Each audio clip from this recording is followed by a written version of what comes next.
Little did I expect to find the treasure I did. I'm going to talk about coaching kids and youth in sports. Some of them are young adults, actually, university kids, up to 21 years of age, as young as 4, 5. So the thing is I had kids, so I started to do it because I would rather be involved in contributing than sitting down, not contributing, doing nothing, right? So even after my kids were grown, I came back to coaching a few years later when a friend of mine invited me to help finish with his son finishing up his career. And I got hooked again. That's when I really found out how much I loved it. And I'll tell you, when you coach kids and you do it from the perspective of love, like a proprietor would in your community, you care about the kids and everything. And you're doing it for them, right? So they pick up on that. It works in your advantage. You win a lot. You win a lot when you do that. They just improve exponentially when you're not blaming them, you're encouraging them, and you're giving them the tools. If you can't give them the tools, or if you're not giving them the tools, you can't complain when they don't do the proper job. So what I found out over 25 years was that when you give love to children, they give it back exponentially. It is absolutely incredible. And I could tell you stories of all age groups, and I could tell you stories of boys and girls, and I could tell you stories of families, and I could go on and on. So I guess I'll just talk about a few things today. I apologize if it seems cursory. So I had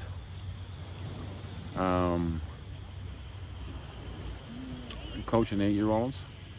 Let's talk about that first of all. Novice 8 in hockey, or U8 in soccer, or grade 3. Little boys become big boys. This is when it happens. And if you're there, you can have an impact, I think, on their development and the rest of their life potentially. When I started out, I was hoping to reach 1 in 10. And just before the pandemic, I think I was doing a lot better than that. So the 8-year-olds, I used to teach them my manifesto. I taught all of my manifesto, really, because even the older boys, they knew my issues. They could smell marijuana on me in the dressing room. One time, actually, I was doing the juvenile, so under 21. And I came to the dressing room one night. My teams always did well, okay? We always did well. We always have fun. So one night I come to the dressing room, and the guy says something about, I'm giving them this pep speech, trying to get them moving and everything. The guy says, how can you give a pep speech? You smell like marijuana. You smell like marijuana every time you come here. So I turned on him and looked at me and I said, what? Am I not aggressive enough for you? Huh? So anyway, it doesn't bother me that way. And I use sativa when I have to be active. I use indica when I want to sleep. It's not about marijuana. It's not about my health. It's about fun and about having a good time with the kids and about teaching them how to be men, basically, or hockey players or soccer players. The 8-year-olds. First time I coached 8-year-olds was the first time I coached hockey. I had all 4 girls in the league on my team. We won first and first. I was hooked. I was absolutely hooked. And that was the year I realized that 8-year-old girls are a little bit ahead of 8-year-old boys, like in their thinking. I at least I believe that. The boys catch up. So when they're 7, the girls are ahead, but the boys kind of catch up around 8, I think. So I did have a girl on that team that was absolutely a marvel. Very tall, very long stick, really good defense person. And she was the first defenseman, I'm going to call her, defense person that I ever coached. and or first team, right? And she was capable, so she's the first one I ever taught to read the play and to rush with the puck. And I taught the centers to fall back and cover for her. Like, there was a really good team. We actually won first to first. They were only 8, but they learned really, really well. Funny thing is, I never played the game except, like I say, for the 2 years in Bantam, which I won my championship as a goalie. But other than that, never played organized sports, and never had real coaching or anything. So I did take some coaching courses, and I do design all my practices to fit my individual teams. I do design all my talks to fit my individual teams and even my individual players. They must know that you see them. When you see them, they become them. How about that? So she was dynamite, man. I had a couple of really good kids. I had a really good goalie too. As a goalie, I like to build my team from the net out, really, and I developed some really good goalies. That fella there, his dad and I went on to become friends for quite a number of years. And even, I believe, the year I had my back surgery, I was coaching his 6-year-old son in house league hockey. I was on the ice like 3 weeks after my back surgery, I think. More fun, right? Meet some nice people, have some good times. So that first team, oh yeah. I also learned to deal with parents. Excuse me.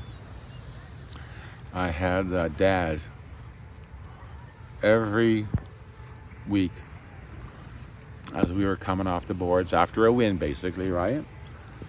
He would be coming around the boards the other way, and he'd be blah, blah, blah. If you can't coach, blah, blah, blah. If you can't teach these kids, blah, blah, blah.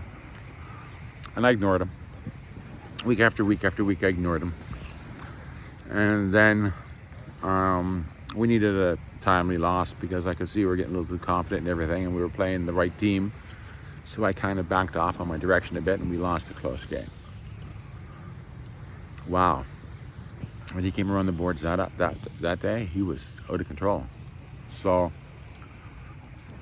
I know you never know what people are going through at home and everything, and that's why it makes it easier for me to deal with these issues. It makes it easier for me to let them roll off my shoulders or off my back, so to speak, like water off a duck's back, I guess you say. But this day, he was really out of control. And we had lost, like I said, but it was a design loss, actually. So I kind of lost it. And I told them, coaching isn't a right, it's a privilege. And it's a privilege I might be willing to give up if you come around these boards again after a game. I won't be responsible for what happens. Don't do it again. Luckily for me, he never did. But he did have issues going on. Later on, he was charged with carrying an incendiary device under one of the bank buildings in Toronto, and actually his hands were all covered in bandages and everything after, like. So you just never know the crap that's going on in people's lives, man, the stress they're under and all that. So you got to do your best to give them a break, but you can't let them bother children and steal their joy and everything, right? So I'd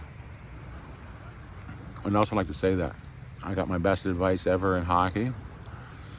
Probably in all sports, but definitely hockey that year. And it came from the registrar. And Joyce was her name, God bless her. She gave me the best advice ever. She told me to keep coaching my kid in house league and select. And don't take him to competitive hockey. She said if he's good enough, they'll find him when he's 13. It won't matter where he is in the world, they will find him. So I really should have done that. I didn't understand fully, completely how the world works, but it would have been a better thing, I think. Anyway, don't ever forget that advice. Don't leave your kid alone with people. No, no, no, no, no. So, I then went on to coach with a single A team as an assistant. I went on to be a manager with a double A team. I was with a double A team my son played for. They lost their first 10 games. And the coaches didn't show up, so I went on the bench. I gave the little pregame spiel and everything, a little chat, right? And I told them teams were taking advantage of us. A lot of teams were faster, and they were coming across the blue line with their heads down, and we weren't hitting, and we were allowed to check. And so eventually we got a really nice hit. We won the game, right? The team was 0 wins, 10 losses, 0 ties. I came in, I coached the one game with no practice. We beat like the second place team or something. And then they didn't let me have the team. The coaches came back until they quit again in the Albert Campbell. And we made it all the way to the championship with some other guys coaching. And then they came back for the last game, took over and lost. So, you know what I'm saying. Keep your kids close to home, man. Watch them closely. Enjoy, really enjoy, but watch them closely. So then, I was midget. I was trainer on a single A team. So I always stayed involved. I was kept busy, right? Kept involved in the coaching soccer and everything. I'll tell you a little soccer coach's story. I don't want to give the guy's name, but it was U10. We had 10 teams in the league. We were playing at Wexford. It was a very competitive league. I learned a lot of things there. Met a lot of excellent people, man. I really did, and I had an unbelievable time. So this young fellow was on my team this year, first time I ever met him, and he was trying to be as good as anybody. He was trying to be his best self. How about that? That's how I try to do it. I try to be my best self, and that's what I teach. So he was trying to be his best self. And his mom, it was just him and his mom came every week, right? Game in practice. And she was so proud of him. She was so proud of him. The love flowed between them, and he wanted to give her a reason to be proud. A beautiful thing. So I could see they weren't going to get the big bang for their buck with him running up and down the field. He was a little bigger body type. He was going to have a little bit of difficulty keeping up, right? Especially later in games and things like that. Probably not going to be the hero too often. So, and I knew it was going to affect him because it was going to make him, he was trying to show his mom how much he loved her, basically. So, I pulled him aside after a couple of weeks, and I asked him, I said, look, I said, I see how hard you work, and I see how much heart you have. I see just that you have that you want to be an athlete and play hard, and I see that you want to be a big boy, and you're becoming a big boy. So I can help you with that, and you can help the team. If you want to be the goalie, every year I look for a special person to be the goalie for the full season. I said, if you want to be the goalie, you're more than welcome to. I'd be thrilled. But you must understand that you will be getting kicked. Back then, you could kick inside the 6-yard box.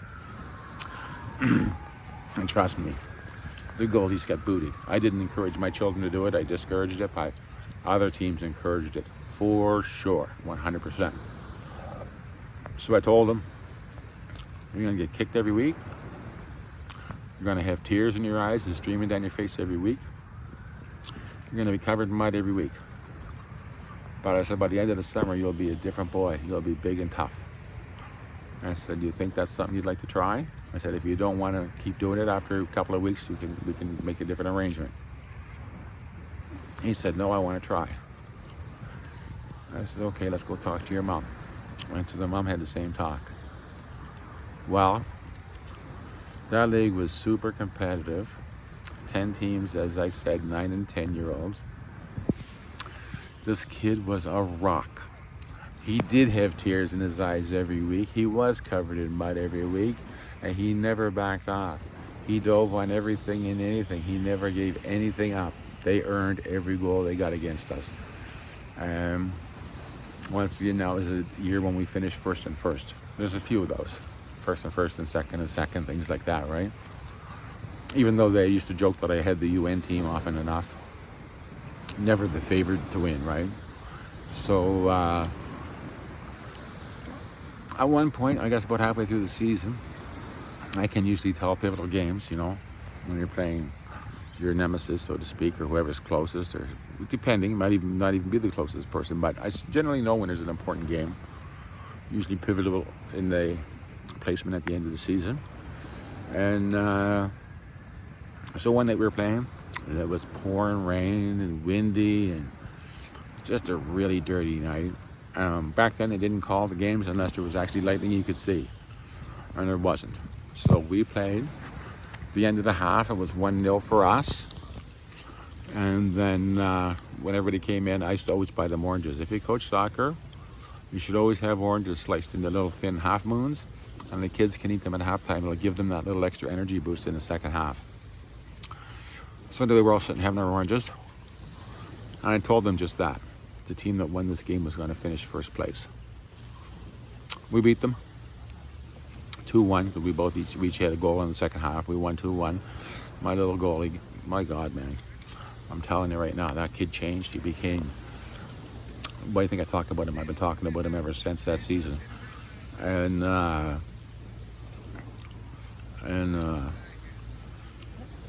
in the playoffs, so we ended up winning the season by 1 point. We had a couple of ties, I think an extra one over the other team, but because of the win, we won by a point, I guess. And then the finals, well, to get to the finals, we won at least one game in penalty kicks.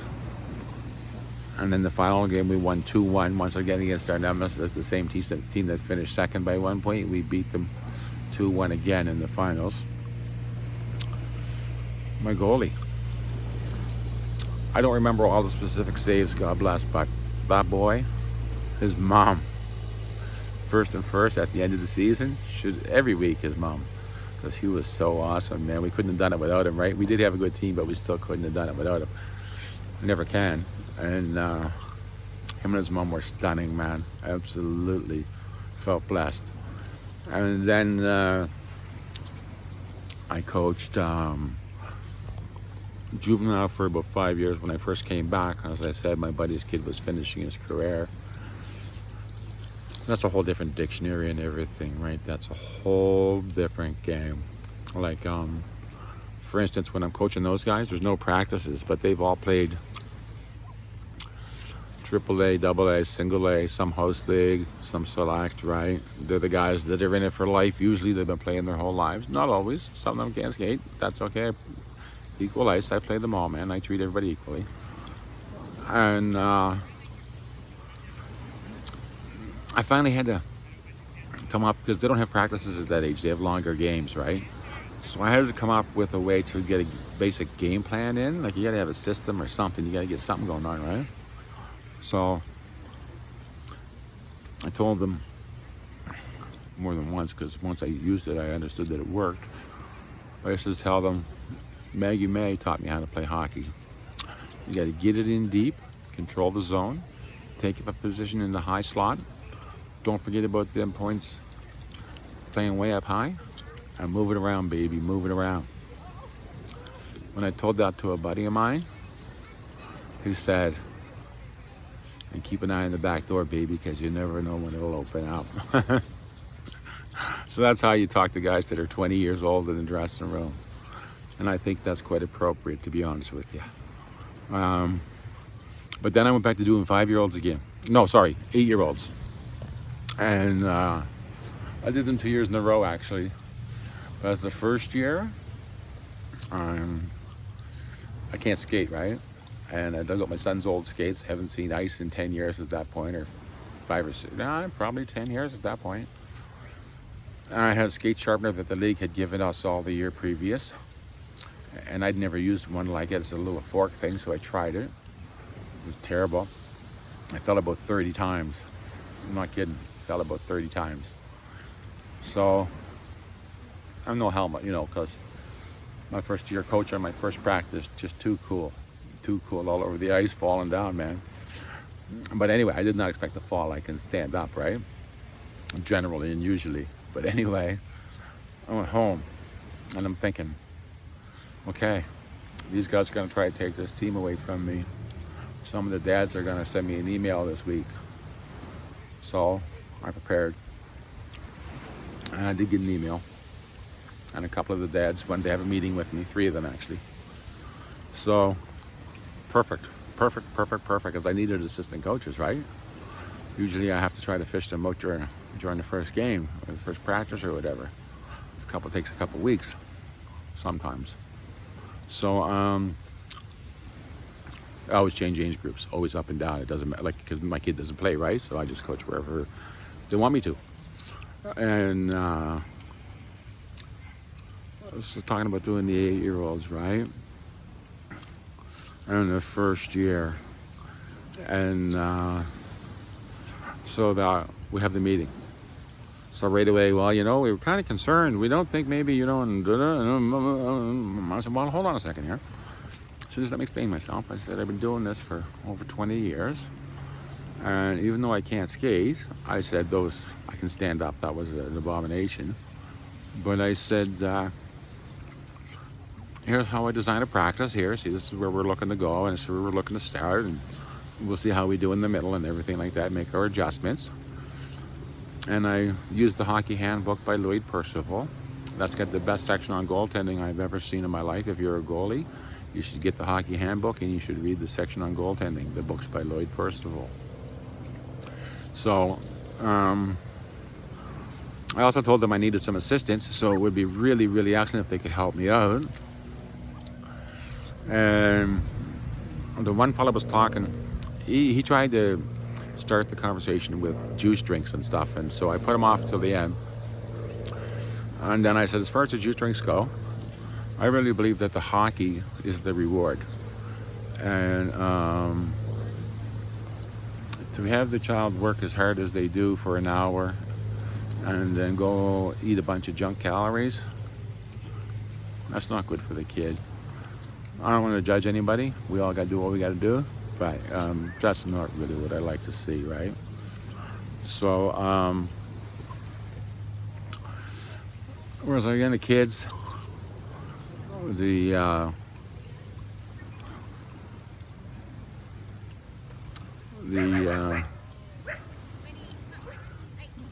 yeah. So anyway, we had a great year, first and first, right? And just to give you one more quick little story on that one, that's the same as the one that's on my GoFundMe post right now. That was my first year back to doing the little kids, right? And just before the holidays, one little guy came to me in the dressing room when I was sitting on the bench, and he said, "I'm going away, coach." I said, "Oh." I said, "Well, we're sure gonna miss you." He said, "But I'm going away for 6 weeks." I said, "Yeah, we're gonna miss you for sure, because you're a big part of the team, and we really like having you, and you're lots of fun." And well, I said, "Don't worry." I said, "You're going away, you're going to see lots of family. Santa Claus will find you. You'll be fine, and then you'll come back." And so then he started his eyes welled up a bit, and he asked me for a hug. So, of course, I gave him a hug, right? What can you do? And away he went on his holiday vacation. So the next week, 2 kids came and asked me for a hug. So I know there's no hugging for many, many reasons, and I would never teach kids to hug their coaches. So I gave the 2 of them a hug, but I went home and I wrote a speech, no hugging the coach. The next week after the game, every kid lined up they were sort of racing. Once the first one went, it was a herd mentality to get in line for a hug. The parents were all kind of looking like nobody really knew what to do. But I said, "Don't worry, I got it covered." And I reached into the pocket of my jacket and I pulled out my speech. And I told them there's no hugging the coach. I said, "Today we can have one hug, but no more." And I said, "There's no hugging the coach." I said, "We're having a special year this year. We're in first place and we all love each other and we're all having a great time. But I said, next year we're going to be on a different team. You guys will all be on different teams and you'll have different coaches." And when I said that, oh my Lord, they couldn't believe it. I guess they didn't know because they were only young, right? They weren't expecting to have a different coach the next year. I had to give them a hug, right? But